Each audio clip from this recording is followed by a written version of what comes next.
Well, thank you very much, Bob. I want to also say a word or two about Pierce Lyons and Don Ball.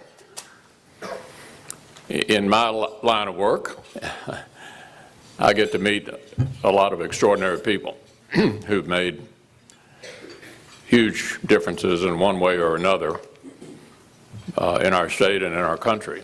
And if I'd ever been asked to make up a list of the top 10, Pierce and Don Ball would have been on it. We all know Pierce Lyons has a unique personality. He had what I would call a Jim Host personality. You know, always thinking big thoughts, always optimistic, always looking for the next opportunity, and along the way inspiring everybody else with his enthusiasm for life.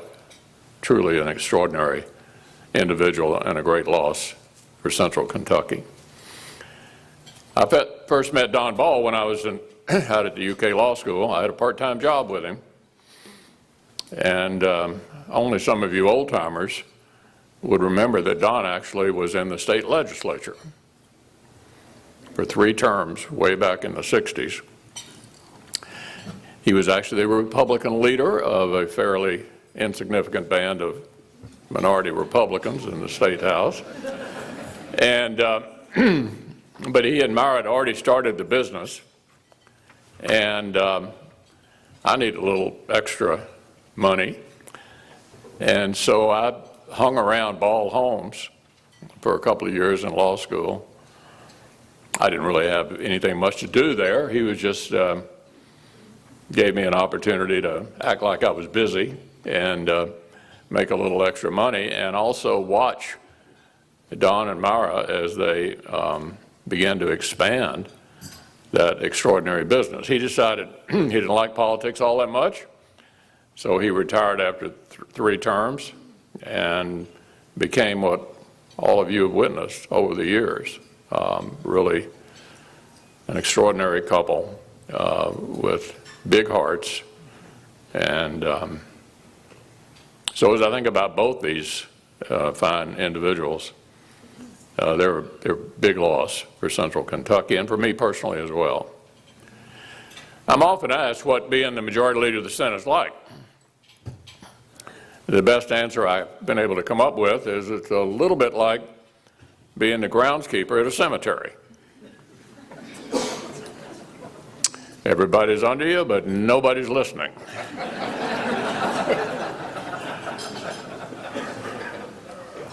So what does the Majority Leader get to do that nobody else gets to do? The most important thing the Majority Leader of the Senate gets to do is to decide what you're going to do. In other words, to set the schedule. And in the Senate, that's a really doubly important thing because it takes a long time to do even the simplest things. Because of our procedures and the fact that every senator has a lot of prerogatives, frequently used to ball things up in return for trying to get something you want. It's very, very difficult to move things on the floor of the Senate. So I always say the coin of the realm in the Senate is floor time. So my colleagues are always pulling my sleeve saying, have you got time to do this or time to do that? And if that were not enough, the Senate's in the personnel business. The U.S. House is not in the personnel business. There are 1,200 executive branch appointments that come to the Senate for confirmation. So we're deeply involved in putting people in place to run the government, the cabinets, the boards and commissions, and of course lifetime appointments to the courts. I enjoyed being the defensive coordinator, but after 8 years of that, it was really nice to be the offensive coordinator and to be able to call the plays. The single most consequential decision I've made in my career was actually a decision not to do something. And Bob mentioned it. And that was the decision not to fill the Supreme Court vacancy created by the death of Justice Scalia in the middle of the 2016 campaign. You may recall there was a bit of controversy associated with that decision, but I felt that I could justify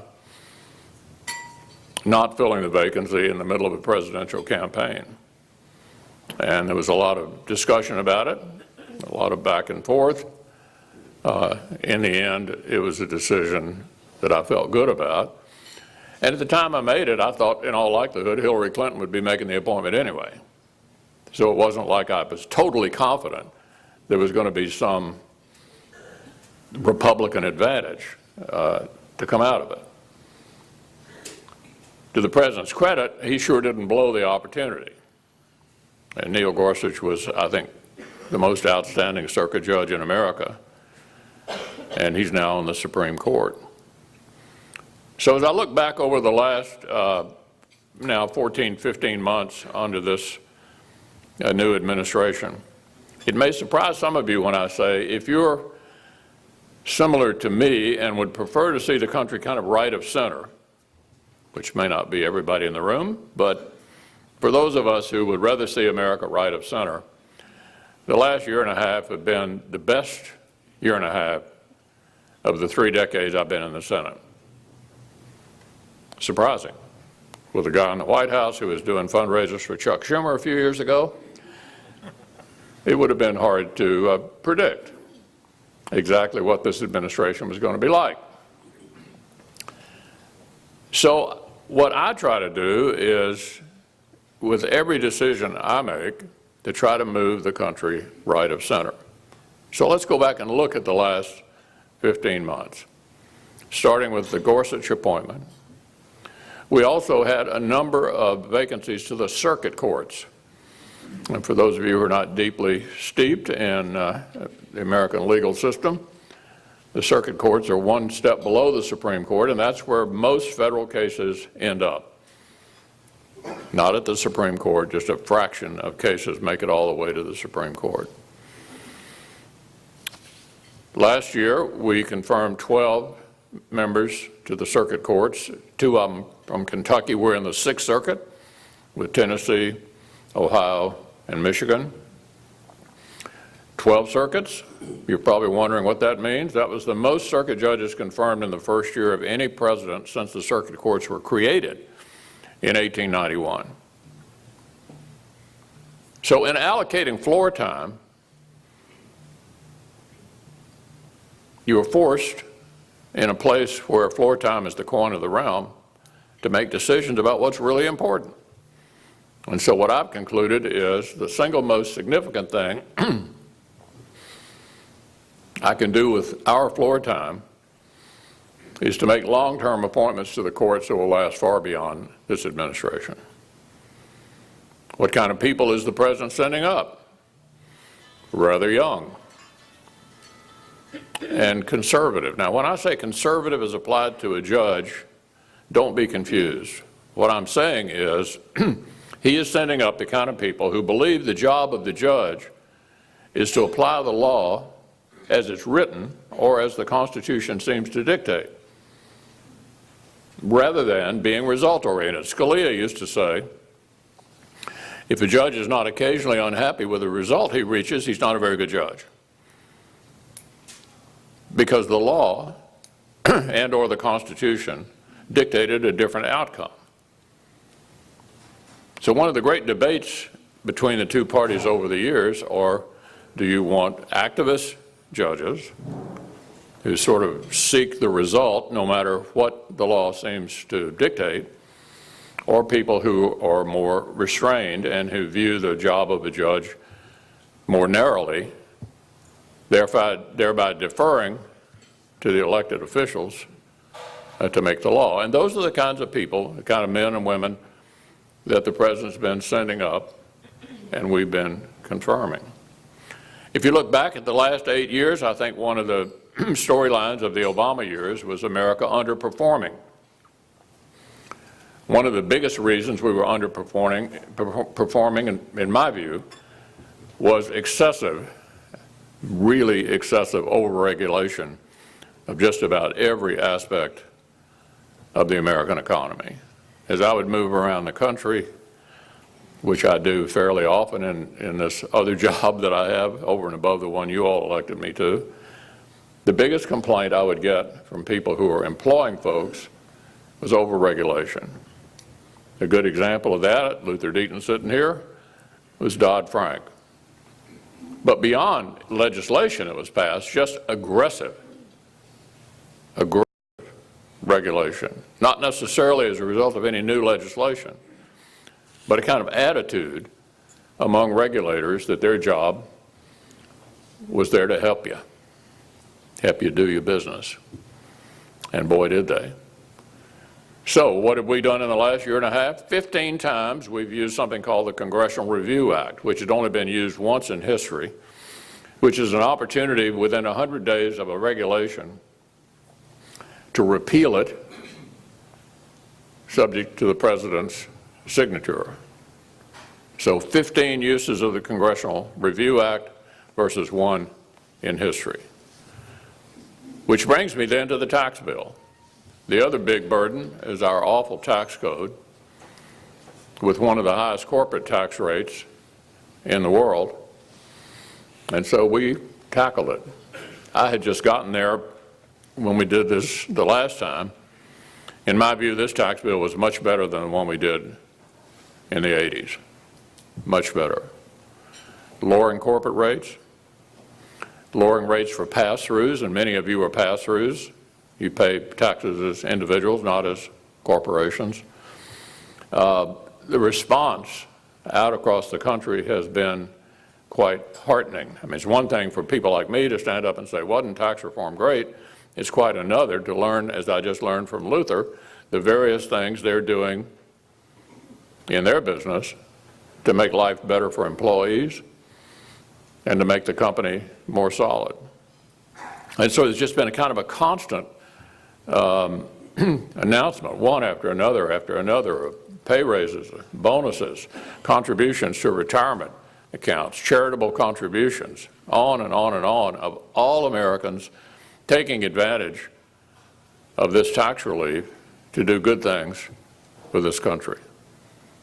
So as I say, if you look back over the last year and a half and you're like me and you'd rather see America right of center, there hadn't been a better period in the time that I've been there. It is, of course, much more interesting than it has been in previous times. And there are a lot of things that I choose not to comment on a daily basis. So I tend to focus on what we're doing as opposed to what some may be saying. And if you focus on what we're doing, I think this has been a very, very good period for our country. The tax bill presented some interesting challenges. Eli can attest that I was among those who wanted to make sure that public universities were not covered by the endowment tax. And we had an interesting episode with Berea College, which some of you may have noticed, in which, because of a technicality, our Democratic friends in the Senate, none of whom voted for the tax bill, took out an exemption I had put in the bill for Berea, because Berea, as you know, doesn't charge any tuition at all. They're lucky to have a large endowment built up because of 150 years of courting a lot of people with their mission. And so in one of the little petty steps during the course of the tax bill, the Democrats were able to take it out of the tax bill on a technicality. One of the advantages of being the majority leader is I put it right back in a month later. So Berea is safe. But we had a lot of, anytime you're involved in something of that comprehensive nature, there are a lot of different moving parts. And one of the great advantages to Kentucky of my being in this particular position is that I'm in the middle of every one of these discussions. Because if you've ever watched the legislative process, everybody has a vote, but everybody is not as involved in all things as you are if you're one of the leaders. So for better or for worse, sometimes you get the blame, sometimes you get the fame, but for better or for worse, you're sort of in the middle of everything. Which leads me to, before taking your questions, to something we're going to work on this year. I'm going to work on this year. I just came from a meeting over in Frankfurt with Agriculture Commissioner Ryan Quarles and people who've been involved in the hemp pilot projects. If you haven't followed that closely, we've come a long way. Whether it will become the next burley tobacco, I don't know, but there are hopeful signs. I've watched during the course of my career the decline of burley tobacco. To show you what it was some 30 years ago, we had over 100,000 quotas, government-assigned amounts of tobacco that could be grown on farms. It came out of the 30s when my predecessor, Alvin Barkley, was the majority leader. And it worked well for a long time and provided a lot of income for medium and low income people as well as some large growers. It was clear it was going to implode, and I was able to insert into a bill in 2004 the tobacco buyout. The government had created the asset, and I thought it was appropriate that the government compensate those for whom it created the asset for it going away, and it was sliding away anyway. So that provided the buyout over a 10-year period. And during the course of the buyout, a number of people, including Rand Paul, Jamie Comer, and others, began to suggest that maybe hemp could once again be what it had been during Henry Clay's time, because it is an extraordinarily interesting thing. It can produce car parts. It has the possibility of producing food components and health, nutritious things, and a remarkably diverse product with a lot of potential. The big problem, of course, is it's got a cousin. It's got a cousin that looks an awful lot like it that's a good deal more controversial. So in the 2014 Farm Bill, I put in this pilot project, and we had a lot of discussions about this versus its cousin. What I announced this morning is that I think it's time for hemp to be a regular agricultural product. And I'm going to try to insert in the next Farm Bill, which will be done later this year, what you could say was the normalization of hemp. The way it would work would be if a state wanted to grow hemp, it would apply to the U.S. Department of Agriculture. If it were given permission, then the regulation of it would come down to the state. The feds would be out of it, it would come down to the states and be regulated by the various agriculture commissioners. And if you wanted to grow hemp, you'd apply to the Commission of Agriculture for your certificate. The law enforcement people are on board now. They were skeptical a few years ago. They're now on board. And everybody in the county who's growing hemp is on record with the Commission of Agriculture. And if the local sheriff wants to stop by and make sure that you're growing the right crop, they can do it because they know where all the locations are. They're on record. I hope we can get that through. The cousin has become quite the news now, as you know, because the cousin is now legal in places like Colorado and Oregon. So one of the arguments I'm going to be making to the Attorney General and others is this is not the same plant. Remember now, this is a totally different plant. And by the way, the law enforcement people in my state, and I suspect in others that are interested in doing this, are on board and do understand that this is a totally different plant. I bring that up because that illustrates how much Kentucky agriculture has changed over the course of the last 30 years, and I hope we'll be able, who knows? I mean, I don't have any idea whether hemp could ever be as big as burley tobacco was at one point, but we're going to give it a try, and there's a lot of enthusiasm for those who are involved in this already, with whom I met earlier today. So that'll be one of my projects for 2018. And with that, Bob, why don't we just throw it open and see what people want to talk about? Excellent. Thank you very much for your prepared remarks and all the things going on and keeping us abreast of that. Healthcare.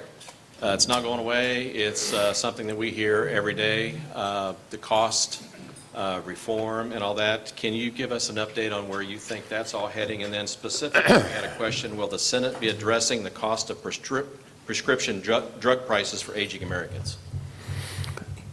Well, first on health care, it's worth repeating. You already know this, but it's worth repeating. Most Americans get their health care either at work or from Medicare or from Medicaid. This whole debate is about the individual health insurance market, which has never functioned well. And in my view, post-Obamacare still isn't functioning well. And the question is, you know, what, if anything, will be done about that?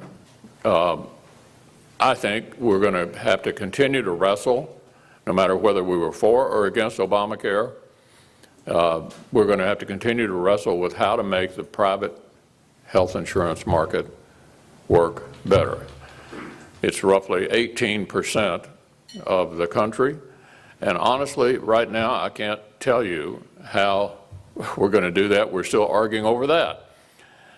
This issue has been enormously contentious from the very beginning and remains pretty contentious, but the reality of it is we are stuck with where we are, and we're likely to see some major spikes in premiums this fall, and I think there is some degree of urgency that we need to address it. Exactly when and how that's going to happen in this closely divided Congress, I couldn't tell you today. So prescription drug price ought all be... Yeah, the President's talked about that a lot. We've had some pretty big arguments over that, too. There's a reluctance on the part of a lot of people to get into price controls. And if you actually wanted to do that, which in this country we've had bad luck with in the past, you could simply cap the profits. There's a reluctance to do that. I think the competitive model works better. And in Part D, Medicare prescription drugs Part D, the competitive model that we set up 15 years ago has actually worked pretty well. Pretty well at holding prices down because they're all, you know, competing with each other. But government price controls, no, I don't think we're going to do that. How do you think we can effectively combat the opioid epidemic in Kentucky? Well, it's an epidemic, all right. In the bill that we just passed and the President signed the other day, we put in $6 billion over the next 2 years. We also did a major plus-up in 2 different bills the last 2 years of President Obama, the Comprehensive Addiction Recovery Act and the 21st Century Cures Bill. And by the way, let me say a word about the 21st Century Cures Bill. You know, one of my great frustrations is, I'll bet you if I asked for a show of hands, you all would most of you would probably think we all hate each other up there and that we all spend all of our time throwing brickbats at each other. The truth of the matter is, the Senate's a pretty collegial place to work. We do a lot of things together that aren't terribly controversial. And a good example of that in the previous Congress, the last one of President Obama, was the 21st Century Cures Bill, which is a major plus-up of NIH funding. President Obama had a particular interest in precision medicine. The Vice President, the cancer moonshot, you know, lost his son. I had a particular interest in precision medicine, the business of transferring stem cells from one part of your body to another, regenerative medicine, stem cells out of one part of your body to another, which we thought had been made unduly complicated by the FDA. We all came together and passed it overwhelmingly. And I'll bet you not many of you outside of the University of Kentucky were even aware of it, because when we work together to do something, it's not news. You know, with all due respect to our friends in the media world, if we're not clawing each other's eyes out or having a big knockdown, drag-out fight, it's not news. So a lot of things that we come together on to advance the interests of the country are not that, in the end, not that controversial, or therefore not that newsworthy. So I was particularly proud of both those bills, and they included significant plus-ups for opioids, and then we did it again. This would be the third time in the last couple of years in the bill that the President just signed the other day. What is the likelihood we will see comprehensive immigration reform in the next few years? What do you think it will look like? Yeah. There has been nothing more challenging in the last 10 or 15 years than getting some kind of immigration measures out of Congress. The President, to his credit, given the campaign rhetoric on that issue, went a long way a few months ago by saying he would support a path to citizenship, which the critics would call amnesty, not only for the roughly 800,000 dreamers, and you know what I'm talking about, the kids who were brought here when they were young by parents who made an illegal entry, 800,000 dreamers who had already applied, but for 1.8 million who were eligible, many of whom had not applied, in return for which he wanted some improvements in the legal immigration system. To give you a couple examples, to curb chain migration. What chain migration is basically if some family members get in, then preference is given to cousins and uncles, and it expands dramatically. There's some of us, this includes myself, who would like to see a more merit-based legal immigration system. For example, if you've got a sharp youngster here from anywhere in the world who goes to a great American university and wants to become an American citizen, why not staple a green card onto his diploma? In other words, don't we want the best and brightest who come here and experience America, go to our universities, you know, have great potential? I would give them a preference. And related to that, the President also is not particularly fond of the diversity lottery, which basically means you get in if you get your name pulled out of a hat. To me, those are reasonable suggestions about changing the legal immigration system to help our country, which is not to say that people who come in under chain migration may not be sharp people, but the orientation is not over giving maximum advantage to the most energetic, ambitious people who want to come here. And if you think about most of us, our ancestors were at least energetic and ambitious enough to get up from wherever the hell they were to go seek a better life. You know, it took some gumption 100 years ago or 150 years ago to get up from wherever you were with no guarantees and go off to America. So we're all the sons and daughters of risk takers. And to me, that's what the legal immigration system ought to encapsulate, a major opportunity for people who, you know, want to realize the opportunities associated with a country like ours to get here and to become Americans. Well, the President also has talked a lot about border security, and I don't know anybody who's against that, typically referred to as the wall. I think we can do more on border security. But the reason I'm giving you a lengthy answer to all this is that all of these issues are complicated. And they've been difficult. They're not terribly partisan. You've got Republicans in one place, the same in Democrats in a different place, the same as Republicans. So the answer to the question is, I'm not optimistic we're going to get significant immigration reform this year, although I would like to see it. And I do think we're going to have to take care of the DACA problem at some point. Right now, based on a court decision, it's just sitting there unaddressed. And that will have to be done. And whenever we do that, it ought to, in my view, carry some additional changes that would further improve our immigration system. Let's shift gears to infrastructure funding. Let's get your crystal ball out. What should that bill look like, and what do you think it will ultimately look like? Well, the Secretary of Transportation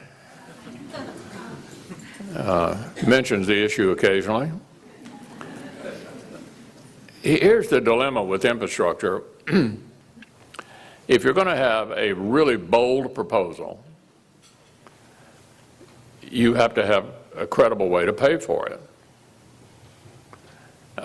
There is not much sympathy in the current Congress to do what the Obama administration did right in the beginning, the stimulus.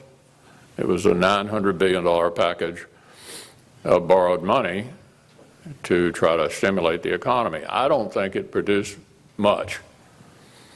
And even our Democratic friends don't brag about it because I don't think they thought it produced much. So the question is, if you're going to have a really large program, how are you going to pay for it? There are two obvious pay-fors. One, has a very significant political problem, and that's the gas tax.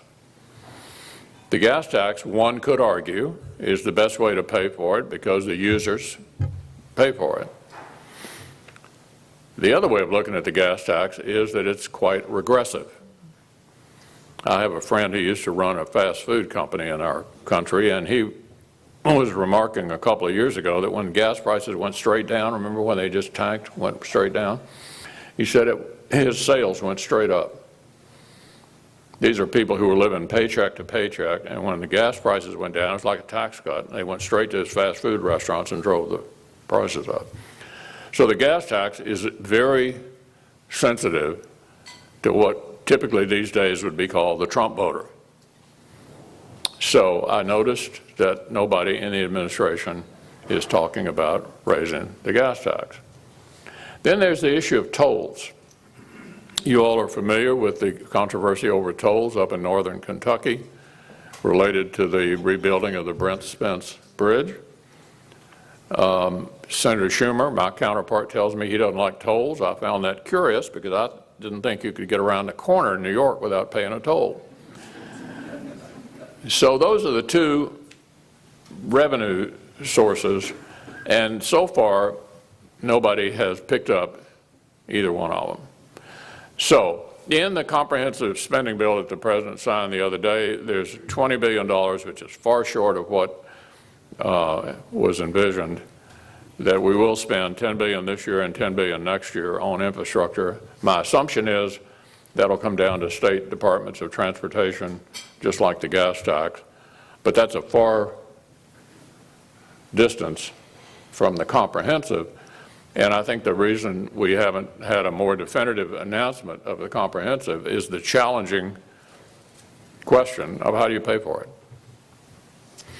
How will President Trump's tariff with China impact other industries, especially agriculture, trade, and specific to that, soybeans?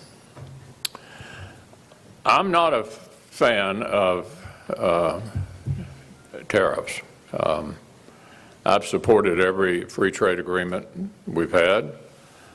I believe NAFTA was a winner for Kentucky. And so I find myself in, some disagreement with the administration on the issue of trade. The way trade works is the president really has the ball. I worked with President Obama when I was the majority leader and he was still president. to give the administration, not only his administration, but the next one, trade promotion authority. What that means is the authority is largely in the executive branch. And so that president and this president have the ability to negotiate new deals, to come up with whatever approaches they want to approach with regard to trade agreements and submit them to us. He also has the authority to do what he's doing now, which is these tariffs. I don't know what the ultimate impact is, but I'm particularly nervous about the impact. Let's just take Kentucky, for example. You've got people on both sides. We have aluminum, we have steel, we also have Toyota. Did I hear that Toyota's leader's here today? You use a little of that stuff, do you? Yeah, so I mean, there's an example of a consumer worried about the price going up, right? Is it happening already? Yeah. But we've also got aluminum and steel. So writ large, you have to be concerned about the impact on consumer costs. With regard to the Chinese, everybody knows the Chinese have been stealing our stuff for a long time. And if there were some way to have a precision strike against China without it bouncing back against us, I'm for it.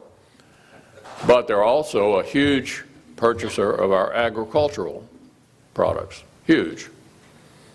And so Kentucky agriculture, along with agriculture across the country, is nervous about losing those sales. So I think the president is going to experiment with this. Exactly how it ends up, honestly, I don't know. But driving the price of consumer goods up is always troublesome. Last question. You travel the country, you travel the world, you travel the country especially, you see a lot of information about people's ideas, attitudes, and that. Crystal ball, again. How do you see the upcoming elections in the House and Senate, and then what do you kind of get as the mood and the tenor of people across the country as it relates to the elections? Yeah, well, I do have some interest in the elections. Yeah, here's the history of midterm elections 2 years into any new administration is not a pretty picture if you're in my shoes. Remember, Bill Clinton lost the House and Senate 2 years in. Barack Obama lost the House and almost lost the Senate 2 years in. Historically, the first election 2 years in has been pretty tricky for the occupant of the White House's party. On the Senate side, a factor is always, where are the races?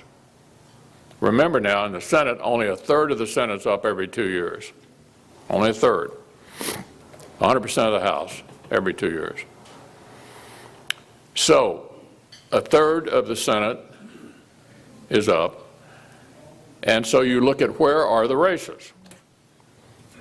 26 of the 34 are currently held by Democrats, and only 8 are held by Republicans.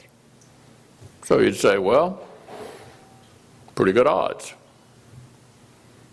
Well, I would remind you, last cycle, 2016, there were 24 Republican seats up and only 10 Democratic seats. And my now counterpart, Senator Schumer, was so confident, based on the map, that he would have my job, that the last week before the election, he sat down with a different reporter each day to talk about his agenda, measuring the drapes. He called me the day before the election. He said, I sure hope we're going to have a good working relationship. I called him up the day after the election and said, I sure hope so. So I tell you that story to say that it's good to have a good map, but it's not in the end determinative. And we are hopeful that we can hold the Senate majority. because we have races in pretty good states where the president's still in very good shape. Just to mention some of them: Missouri, North Dakota, Montana, Indiana, West Virginia, places where the Trump administration is popular, and there are Democrats, incumbents, running. So I'm not laying down any bets, but that's an accurate assessment of the picture, of the electoral picture going into 2018. Let me just thank you all for the opportunity to be here today. I really always enjoy coming by, and look forward to seeing you again soon. Thanks. Thank you.